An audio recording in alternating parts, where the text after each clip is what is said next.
Master. Captain N, the Game Master. This is a series that I've been talking about for like 3 years that I was going to cover on the channel. Some of you have been very good at reminding me multiple times. And I paid way too damn much for this DVD set. A couple years back, I bought it on eBay used for like 90 bucks. Now, if you look at it, it's significantly more expensive. It's crazy how much money this show is. I wrestled with myself, how do I cover this show on the channel to honor it as best as possible? Do I do a top 10 episodes list? Do I just do one video reviewing the whole thing? So I said, screw it, we're going to cover the entire show in great detail, a couple episodes at a time. It's going to be a new ongoing series on the channel until we get through all 4 discs of this show. If you grew up in the generation of late 80s, early 90s children, it was a Nintendo cartoon in the same style as the Super Mario Bros. Super Show, The Legend of Zelda. If you're a bit younger, then you probably have no idea what the hell I'm talking about. Especially nowadays, since Captain N is never, ever mentioned by Nintendo. This show was basically Nintendo's way of promoting Nintendo through a cartoon series, apart from the Super Mario Bros. Super Show, of course. It incorporated so many different aspects of the Nintendo universe all in one show. And the old Nintendo Power magazine, if you still remember those, were actually responsible for this show even existing. In the 1988 November/December issue of Nintendo Power, a short story called Captain Nintendo was introduced to the world, created by Nintendo staff member and magazine editor Randy Studdard. In the story of Captain Nintendo, a Nintendo technician delivers a crate full of microchips to Nintendo. You're going to hear me say Nintendo a lot in this video, by the way. This technician speaks with another employee called Brett Randalls while he's playing Metroid. Another co-worker accidentally spills her coffee on the crate. It explodes, of course, and Brett is covered in microchips that also go through an NES game cartridge and creates an artificial AI called Emerald. Emerald reveals that Brett has powers now, like the ability to bring characters and items to life from within the worlds of video games. And remember he was playing Metroid? Well, this explosion also brings Mother Brain and all sorts of other villains to life, including Ganon. And so begins the adventures of Captain Nintendo. Nintendo of America really liked the story and decided to turn it into a cartoon series created by Deke Entertainment, and it even got its own comic books. I remember reading these when I was a kid and I used to love them. They were actually really well done. They were made by Valiant Comics. Sadly, and this is kind of messed up, the original creator of Captain Nintendo was never credited or compensated by Nintendo for his creation. You know, I get it, once you work for a company, they take ownership of any creation you make, but give the guy credit at least. Some of the details of the character of Captain Nintendo were changed for the animated series, but you still have the overall idea of a real-world figure interacting with video game characters. Over the years, the show has become infamous among fans. It's one of those things like watching Batman and Robin. It's so bad it's good. I won't sit here and lie and say it's this really high quality, top-notch animated series. It's not, but it's fun as hell to watch. None of the characters are accurately represented, especially compared to what we know them as now. They're all wrong. You were our only hope, but you let it down. You get a low score for this game. To be fair, when this show was made, none of these characters were really established. We didn't know what they sounded like. We didn't know their personalities. They made it all up for the show. So I get it, but it's bad. And that's where the very first episode comes in, Kevin in Videoland. Captain N, the Game Master, takes place in the video game realm of Videoland, where Princess Lana watches over the land from the Palace of Power. You'll see in a second why it's called the Palace of Power. Ever since her father went missing, she's been ruling. And like in the original short story, Mother Brain from Metroid is the big bad. You know, Mother Brain, the big brain in the jar from the finale of Metroid. Well, here, she's still a huge brain in a tank. But this time, she's got an ugly face on a stretched piece of skin or something. It's disgusting, and she's constantly yelling at her minions and plotting how to take over the kingdom. I always thought she looked like what Cruella de Vil would look like as a brain in a jar. It won't be long before I, beautiful goddess that I am, become queen of Videoland. For 7 years, Mother Brain's forces have been attacking Videoland's Palace of Power, and it's about to fall. And in her final stand, Princess Lana thanks her friends that have been protecting her for years. Suddenly, when all hope is lost, the castle's Power Glove, yes, the Power Glove, a clear reference to the NES accessory that's so bad. I love the Power Glove. It's so bad. The Power Glove reveals an ancient prophecy of a young warrior from another land that will save the world. And he reveals the ultimate warp zone that will bring him here. I do have to ask why the Power Glove waited till the castle was about to fall to tell them this. And then we're introduced to our animated Captain N, a teenager called Kevin Keene. He's just being a kid playing video games and he just gets sucked into his TV in a terrifying event. I mean, look at this. His entire house is shaking violently.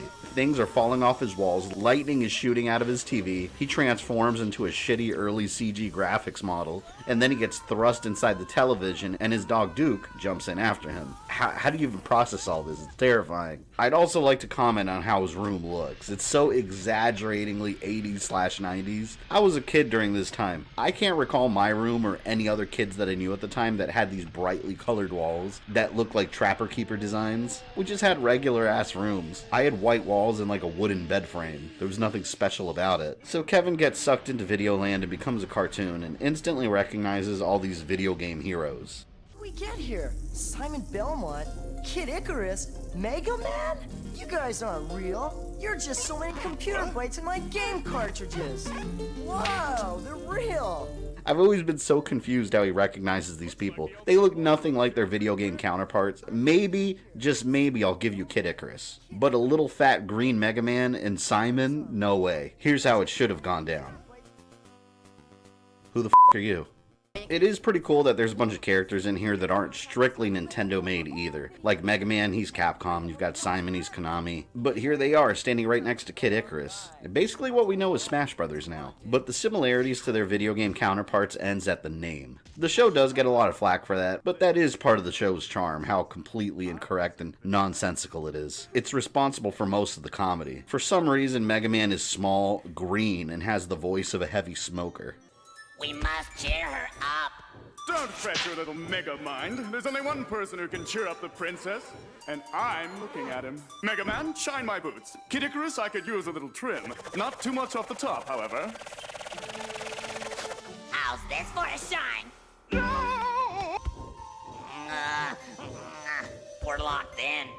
And I understand he's not human, he's a mechanical creature. But playing the NES Mega Man games, I never considered him to be freakishly strong. I agree. Thanks. Don't thank me yet.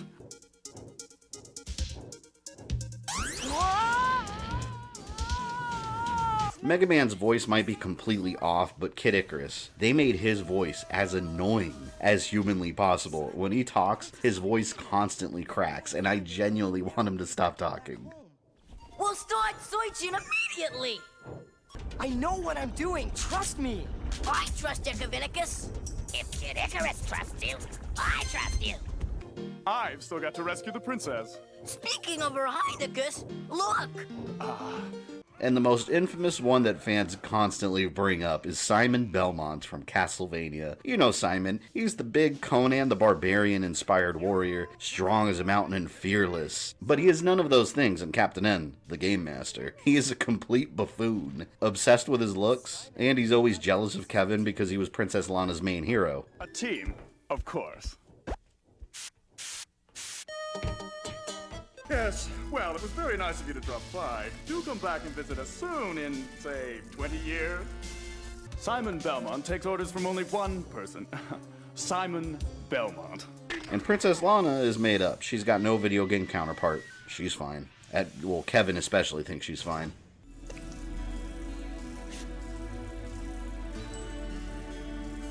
I'm in love. I'm Kevin.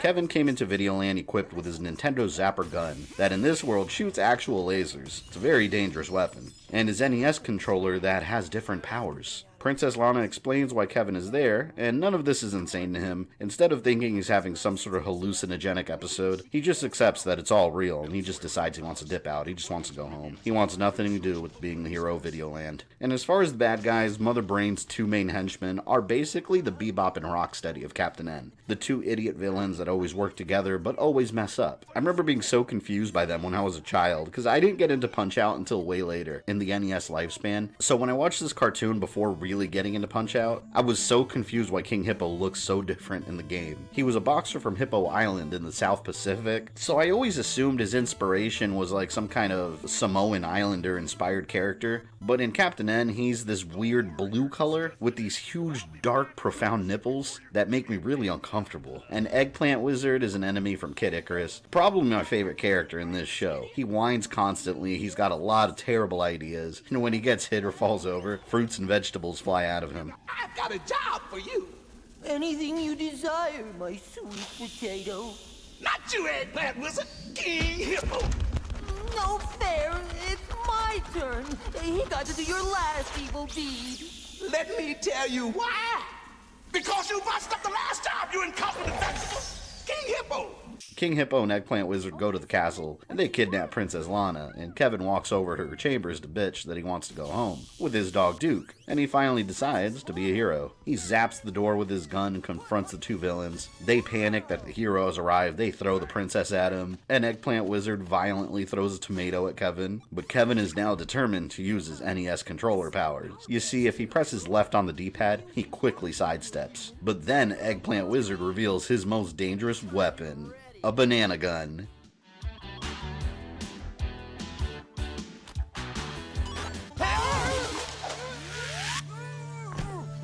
Kevin, help!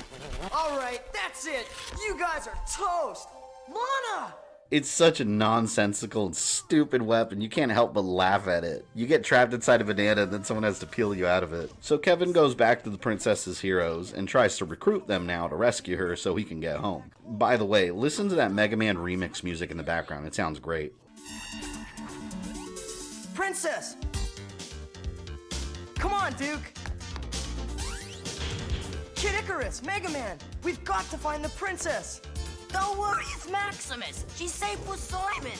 One thing I could genuinely praise this show on is that they keep using all these classic tunes from various video games, even if they aren't represented in the show. This continues for the entire series. They're all arguing because Simon wants to be in charge, he's in a bad mood because Mega Man burned his shoes, Kid Icarus wet him. It's complete chaos, and Kevin uses his controller to pause them by pressing the select button. I understand that some games did use select as pause. I always thought that was weird, it just feels backwards, it feels wrong, but some games did do that back in the day. To find Princess Lana, they all need to work together and find the correct warp zone to get to the land of Metroid, where Lana is being held, and Simon happens to have a huge map of all the lands. What blows my mind is how they start arguing over which one is the correct warp zone. Kevin is adamant he knows because he's played Metroid 100 times. I beg your pardon? Look, I've played this game 100 times. This is the warp to Metroid. Wrong, Warp Brain. It's this one. Okay, I want to know specifically what part of Metroid on the NES he played that showed him how to warp to that world from another game. I've beaten Metroid before on the NES multiple times. I've never had that knowledge bestowed upon me. Kevin is a damn liar. I love how Simon decides to flip a coin to see whose warp zone they decide to go to, but both sides have his face on it. Heads. You lose.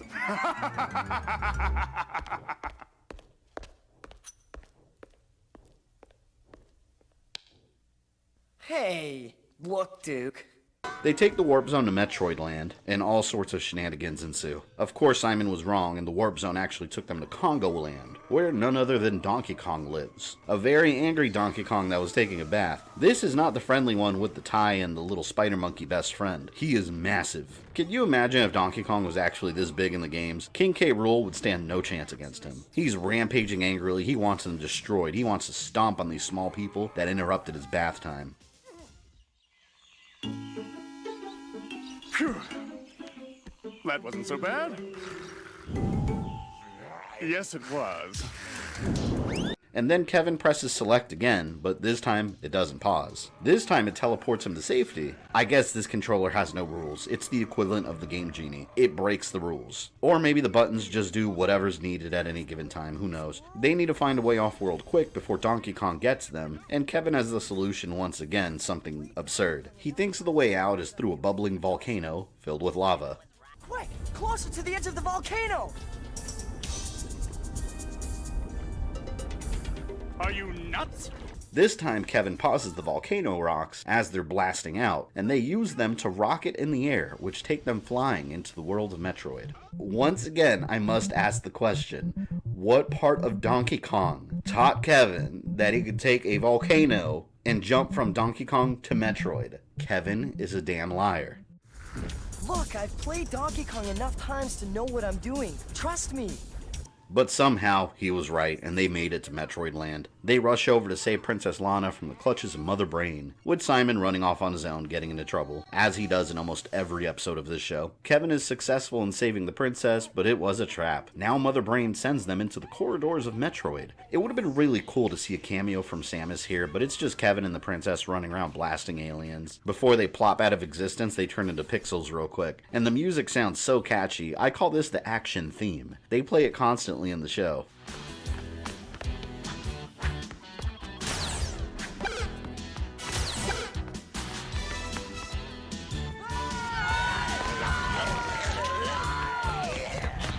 It really is a crime that we never got a Captain N NES game. This whole section made me want one. I also love how Duke the dog is making these jumps effortlessly too. He's the real expert player here. Kevin and Lana finally make it to the final boss, Mother Brain, and now the controller's out of power. It's gotta have some really shitty dollar store batteries then, since he hasn't even used it that much at all. But help is on the way. The rest of the Captain N team arrives, and Simon throws his whip. For some reason, the vampire killer whip comes alive, and it just wraps around them, something I can't do in Castlevania on NES. Ultimately, Kid Icarus defeats Mother Brain by shooting the switch right next to her. Couldn't they have done this forever ago? That seems like such a simple solution. Also, it's a really bad idea for Mother Brain to have that function there so close to her jar. I mean, you can accidentally trip that. Princess Lana's saved, and Kevin decides to go back home with his dog, now that Videoland has been temporarily rescued. But the idea of chores and homework are too much for him to handle. Kevin, you better not be playing that foolish game. You have homework to do. And don't forget to take out the trash. On second thought, I guess I could stay just a little while longer. And that's the first episode, but we're not done yet. Now for episode 2, How's Bayou? Mother Brain is no longer spinning, and she wants revenge. She still wants to take over Videoland, but she needs to figure out how to get rid of Kevin, so she's watching him play video games to try and find her enemy's weakness, and she figures it out. Rats! Way to go, Captain Klutz. I just can't figure my way around this swampy bayou. Turns out that he sucks at the adventures of Bayou Billy. He's terrible at the game. I'm actually surprised that Bayou Billy even got a mention in this show. That game never really got popular like these other games, and it wasn't even a long-running series with multiple sequels spanning generations. The Adventures of Bayou Billy, originally known in Japan as Mad City, is just the one NES game made by Konami that's primarily a beat-em-up about a guy named Billy West. Very Crocodile Dundee-like character. He's a former soldier and vigilante fighting against a local crime boss called Godfather Gordon, in order to rescue his girlfriend Annabelle from his clutches. And there's some other gameplay styles mixed in as well, like using the NES zapper to shoot bad guys, some driving sections. There's a whole mix of gameplay here. Honestly, it's not a bad game, it just never really got hugely popular. There was even an Archie comic series that lasted for 5 issues from 1989 to 1990, starring William Jackson West as a bounty hunter that protects the innocent from a local mob boss. A for effort trying to hype up the Bayou Billy craze, it just didn't last long. But that's the entire focus of this episode. Back in Videoland, Mother Brain is trying to figure out how to lure Kevin into Bayou Land, now that she knows he doesn't know his way around it. Although, the game is extremely linear paths, so I'm not sure what Kevin's problem is. Maybe he's just bad at video games. They picked the wrong hero. An eggplant wizard suggests using a flying sweet potato. But do you know what I'd really like, Eggplant Wizard? What's that, Mother Brain? An eggplant slicer! Now stop thinking and get me a RoboCat! Instead of a flying sweet potato, her genius idea is to build a Robo-Cat to lure Kevin's dog Duke into the warp zone that leads to Bayou Land, and she has the perfect NES character to build such a Robo-Cat, Dr. Wily from Mega Man. And he looks like Wily. Shockingly, they didn't alter him too much, but he's really small. He's just this tiny little squished person. Meanwhile, back at the Castle of Power, Kevin is really thirsty for Princess Lana, so he's trying to impress her with some sick dance moves by pressing the middle of the D-pad. I love this scene because he starts trying to moonwalk, and the animation looks so bad.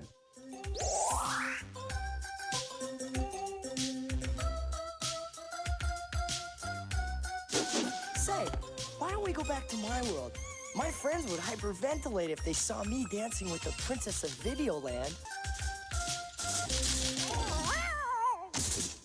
Again, Kevin is really thirsty. They both realize that the cat's an intruder since Princess Lana doesn't own one, and Mother Brain's plan works perfectly. The dog jumps into the warp zone to Bayou Land, and Kevin jumps after him inside the world of the adventures of Bayou Billy. And one of the most shocking moments in the series. Mother Brain sends King Hippo and Eggplant Wizard to get Kevin in Bayou Land. King Hippo can't fit through the pipe, but as usual, Eggplant Wizard has a solution. Oh, it's no use. I'll never fit into this pipe. Nonsense. All you need is a little lubrication. I'm not gonna say it. It's too obvious. All you need is a little lubrication. Into the pipe without any toil. Abracadabra, vinegar and oil. Toss your salad. I can't watch this scene. I can't. Toss your salad. I can't watch this scene without laughing. The writers had to have known when they were writing the script for Captain Innuendo what they were saying. With Kevin missing now, Princess Lana goes with Simon into Bayou Land to rescue him, and Simon, as flamboyant and so obsessed with his appearance as he is, he doesn't want to get his feet dirty, like a real hero, I guess. The swamp is quite possibly the worst place he could be in, a theme that continues for the rest of the episode. For a character that's supposed to be a fierce vampire hunter, you'd think he'd be a pro at surviving out in the wild, recognizing natural dangers, learning to overcome them. Doesn't happen with this Simon. Your pretty little feet are much too dainty to step in this muck. Why, thank you, Simon. And more importantly, so are mine. Simon, look out! Now scoot before I change my mind and make fur underwear out of you. Some tracker you are. An honest mistake. Mountain lions are related to dogs, you know. They're related to cats. Aha! I always suspected Duke was part cat. Oh, brother. Speaking of footprints, it's a crime to mistreat such beautiful feet. These cute little devils. And the swamp is an absolute nightmare. It's basically a variation of the living forest from Mortal Kombat. The trees are all coming to life. They're moving around trying to eat Kevin. There's monsters everywhere. Mind you, none of this is really in the Adventures of Bayou Billy. When Kevin falls in a hole, an alligator comes running at him, hilariously yelling like a bad man. For a minute there, I could have sworn I was... Dead meat!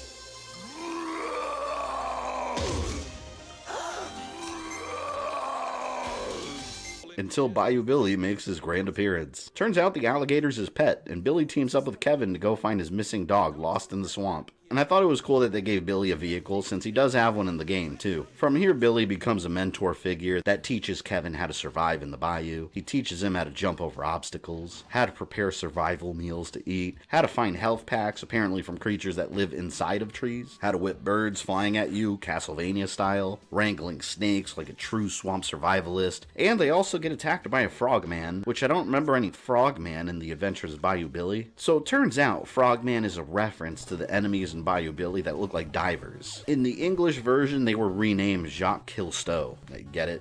How clever. Well, the cartoon took the name Frogman and literally made it a frog man. It's a creature now. After Billy teaches Kevin all the swamp survival skills, he leaves to go catch some poachers. Already receiving more screen time than he did throughout all of video game history, by the way. Since Mother Brain has no faith in her henchmen, she orders Dr. Wily to create a new enemy, specifically focused on hunting down Captain N. Instead of making a robot, he makes this huge biological monster. I always thought that was weird, since we're so used to Dr. Wily just building robots, not living creatures. monsters. He sent his monster into Bayou Land and uses it to track down Kevin. And my favorite part of this entire episode, King Hippo and Eggplant Wizard find an airboat that can help them move around faster, but King Hippo's too large and he breaks it. So Eggplant Wizard turns him into a jet ski and ties a motor to him. Eggplant Wizard is so excited that he's zigzagging all over the swamp. He sees Kevin and he wants to run him over violently. This is Eggplant Wizard GTA right here.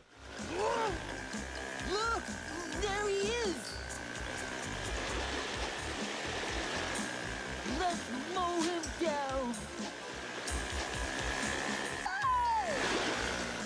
If that wasn't ridiculous enough, Kevin gets the same idea. He jumps on top of a dangerous alligator, grabs a vine and wraps it around the mouth, and begins a jet ski chase throughout the swamp. Another failed eggplant idea.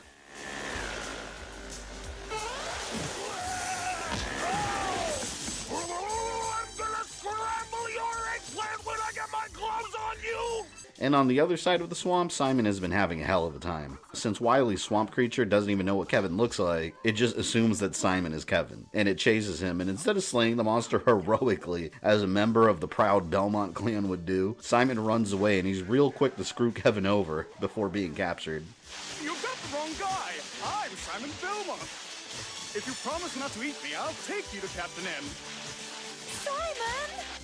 Near the end, the heroes are cornered and they're all captured, but Bayou Billy pops up again just in time to save the day. And he tells Kevin about the conveniently placed power-up item called the Crash Star. That hasn't been seen or mentioned up to this point, by the way, but it's from the Bayou Billy game, so they had to put it in there. In the cartoon, it becomes a killing machine. Not only does this star take out King Hippo and Eggplant Wizard, it also follows them to Mother Brain's lair and destroys her and Dr. Wily. Something that's never permanent in this show. This is the ultimate power-up.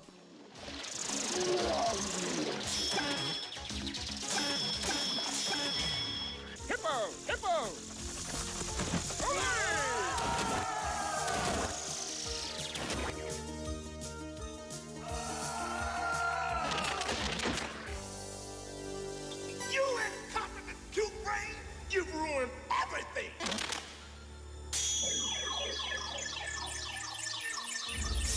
When I re-digitalize, I'm going to de-digitalize you two! And finally, our heroes have a nice dinner together to celebrate their victory inside the world of Bayou Billy. I noticed too Billy's alligator just chilling with Simon with his arm around him. And that's episode 2, How's Bayou? Leave me your comments down below on the series and make sure to tell me if you enjoyed this review. I plan to do every episode, so I would like to know if you guys are enjoying this type of content. And if you'd like to support my work, I invite you to become a patron. There's multiple levels of support available. Or for an option right here on YouTube, you can become a channel member and gain access to exclusive badges, emojis for live streams, and exclusive polls. Every dollar helps keep the wheels turning, and I'd like to thank my current patrons and channel members for their continued support. If you enjoyed the video, go ahead and hit that like button, subscribe and hit the bell for notifications, and make sure you follow me on social media so you never miss a thing. I'll catch you guys later.